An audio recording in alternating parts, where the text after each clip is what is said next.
ছবিটা দেখো, একটা সাপের ছবি। কেমন করে আঁকবে ভিডিওটা প্রথম থেকে শেষ পর্যন্ত দেখার জন্য অনুরোধ রইল। আমি 6 দিয়ে সাপ এঁকেছি, পরপর 3টে 6 লিখলাম। 6গুলো লাইনগুলো একটু খেয়াল রাখতে হবে, একটার সঙ্গে একটা যেন লাইনের মিল থাকে। দেখো এবার এই 6গুলোকে আমি এবার ডবল লাইন করে দিলাম, প্রত্যেকটা 6কে ডবল লাইন করে দিলাম।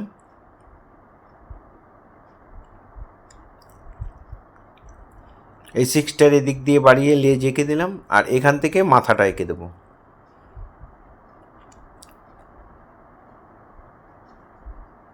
চোখ এঁকে দিলাম।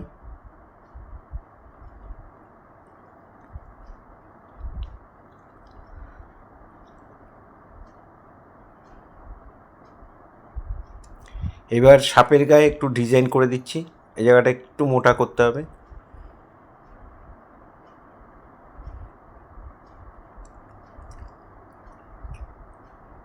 একটা এইদিকে, একটা উল্টো দিকে।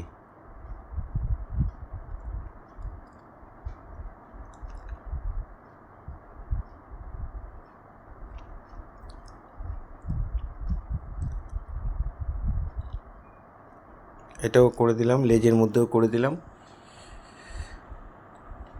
এই 6 দিয়ে হবে সাপ। এবার আমি টোটাল সাপের গায়ে বর্ডার দিয়ে দিচ্ছি, মার্কার দিয়ে, মোটা মার্কার দিয়ে বর্ডার দিয়ে দিচ্ছি। তোমাদের কাছে যাদের আছে তারা দেবে, যাদের কাছে নেই তারা স্কেচ পেন দিয়ে দিতে পারো, ব্ল্যাক যে কোনো পেন দিয়ে দিতে পারো, যেটা খুশি। বর্ডারটা দিয়ে নিলে দেখতে ভালো লাগবে, যেহেতু প্যাস্টেল কালারে করব।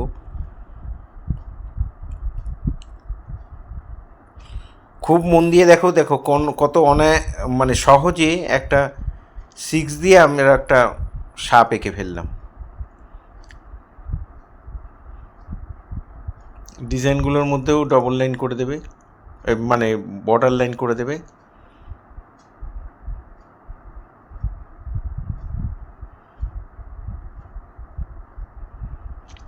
এবার আমরা কালার করব। এই ডিজাইনগুলোতে সব ইয়েলো কালার দিয়ে দিলাম।